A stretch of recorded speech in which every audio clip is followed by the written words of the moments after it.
Vocês adoram vídeos sobre hábitos, ansiedade, procrastinação, rotina, e é sobre isso que vamos falar aqui hoje. Olá, eu sou Maria Carolina, psicóloga clínica, e eu queria conversar um pouquinho com vocês sobre uma questão que eu vejo muitas vezes ali no dia a dia de quem eu ajudo, que é a questão da procrastinação produtiva.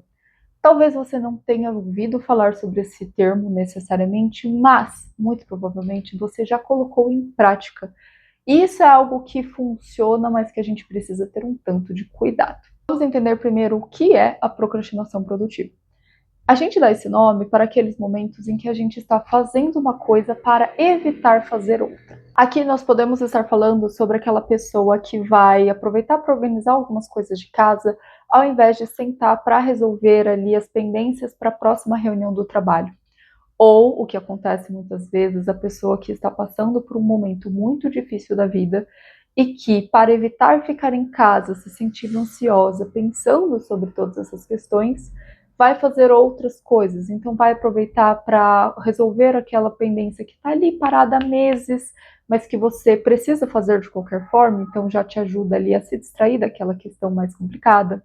É a pessoa que muitas vezes vai encontrar motivos para sair de casa, para coisas que a gente sabe que no fundo não precisariam ser feitas naquele momento, mas que estão ajudando ali de certa forma com todas aquelas questões. Por que isso aqui pode sim ser muito útil em alguns momentos?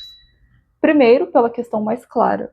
De uma certa forma, você está assim resolvendo uma pendência, você está adiantando umas questões da sua vida. Segundo, por quê? E aqui é um detalhe um tanto clínico que a gente gosta de trabalhar na terapia. Muitas vezes, algumas questões simplesmente demoram algum tempo.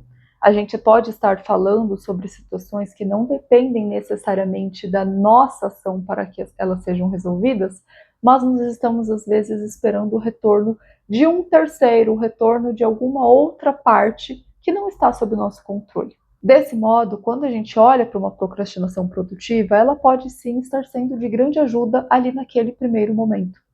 A questão é que ela não vai resolver o problema em si.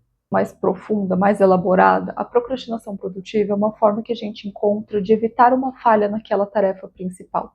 Ao invés de eu me colocar à prova ali naquela tarefa que precisa da minha atenção, que eu preciso tomar uma atitude, eu evito e eu justifico para mim mesmo que está tudo bem, afinal de contas eu estou resolvendo outras questões. Porém, contudo, entretanto, aquela tarefa continua como uma pendência.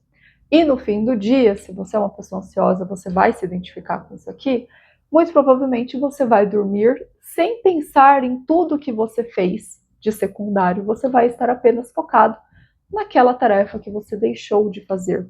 E deixar de fazer uma coisa por muito tempo é uma grande forma da gente continuar se sentindo insuficiente, incapaz, fracassados. Para isso, nós temos um outro aspecto que é o cansaço gerado por essa evitação e por todas essas tarefas secundárias. Nós vamos ter aqui dois polos que estão ali trabalhando no nosso cérebro, apesar de a gente não perceber.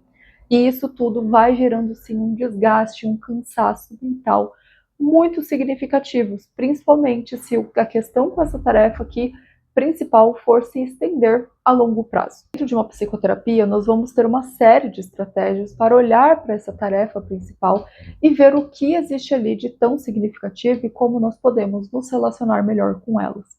Eu gosto sempre de lembrar que essa tarefa, a gente usa esse nome, e muitas vezes parece que é realmente algo ali físico, palpável, que está na nossa agenda. Mas em certa medida não é. A gente está falando sobre uma questão emocional, sobre um medo, sobre uma vergonha, sobre uma culpa. Estamos falando aqui sobre sentimentos. E dentro da psicoterapia nós temos esse espaço seguro para abordar com o devido cuidado todas essas questões internas. Porém, caso você não esteja fazendo psicoterapia, caso não seja possível começar nesse momento, algumas coisas podem ajudar, e uma delas é a estratégia dos 2 minutos. A ideia aqui é a gente entrar em contato com esse sofrimento dessa tarefa principal por um tempo determinado. Vamos considerar que a sua tarefa seja de fato algo palpável, vamos considerar que seja responder um e-mail importante do seu chefe. Durante 2 minutos você pode ler o e-mail e você pode simplesmente fazer um rascunho do que você responderia para aquilo ali.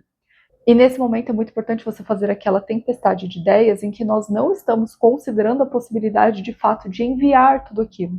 Nós estamos apenas tendo ideias. Isso aqui já é uma forma de você entrar em contato e aos poucos ir quebrando aquela barreira do medo e do receio, da ansiedade frente ao e-mail do seu chefe. Agora vamos pegar uma situação em que essa tarefa principal é um problema de vida que você está enfrentando e que está sendo muito doloroso. A gente vai pensar em estratégias como uma escrita terapêutica. Durante 2 minutos você vai escrever o que vier à sua mente da forma que vier em um papel sobre aquela questão. Outras pessoas, e aqui eu devo dizer que é a minha preferência pessoal, gostam de simplesmente sentar ali onde estão, fechar os olhos e respirar fundo enquanto deixam aqueles pensamentos circularem. O importante aqui não é o que você pensa, o que você escreve, nem como você está pensando ou escrevendo. O que importa aqui é a sua capacidade final de você estar em contato com essa situação por 2 minutos, sair dela e assim seguir a sua vida. Isso é o que a gente faz ao longo modo de forma mais elaborada, mais estruturada dentro da terapia, que é aquela lembrete de que nós não estamos ali para resolver sentimentos ou para cancelá-los. Nós estamos ali para aprender a sentir de uma forma melhor para a nossa saúde mental. Se você gostou desse vídeo, deixa seu like e também comenta aqui embaixo o que mais você quer ver aqui no canal.